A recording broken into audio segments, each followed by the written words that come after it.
আমাৰ অসমবাসী ৰাইজসকলক অনুৰোধ কৰিছোঁ, হাত জোৰ কৰিছোঁ। মই আজি বহুত বিপদত পৰি আছোঁ। মই মানুহজনৰ লগত কেৰেলালৈ আহিছিলোঁ, দুটাকে পোৱালি লৈ পেলাই। আজি 2 বছৰ হ'ল কেৰেলাতে ভালে চলি আছিলোঁ। পিছত মানুহজনে বেলেগ এজনী লৈ পেলাই পলাই গুচি গ'লগৈ। আমাক 2টা পোৱালিকে থৈ পেলাই। এতিয়া পোৱালিকেইটা লৈ পেলাই মই ক'লৈ যাওঁ, কি কৰোঁ, একো বুজি নাপাওঁ, বাজি নাপাওঁ। এনেকুৱা জেগাত আছোঁ, এটা আমাৰ অসমৰ মানুহ এটা পাবলৈও নাই। এতিয়া পুলিচে আমাক যাবলৈ নিদিয়াকৈ বান্ধি ৰাখিছে। কি আহি যেতিয়ালৈকে থানাত হাজিৰ নহয় তেতিয়ালৈকে আমি যাবলৈ নোৱাৰোঁ।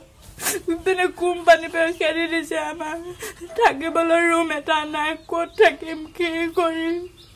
ইপিনে পুলিচে কৈছে সি নাহালৈকে তহঁতে যাবলৈ নোৱাৰিবি। কেতিয়া আহিব, কেতিয়া আমি যাম, আমাক সহায় কৰক। আমি বহুত বিপদত আছোঁ। যেনে তেনে সহায় কৰক। মই চিনাকি এজন পিংকু নামৰ এজন দাদা, ফেচবুকৰে চিনাকি, তেওঁৰ লগতে যোগাযোগ কৰি পেলাই যিহেতু ভিডিঅ' বনাইছোঁ।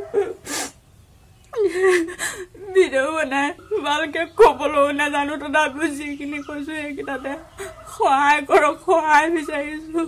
ক'লৈ যাম, আমি কি কৰিম তাৰ ঠিক নাই।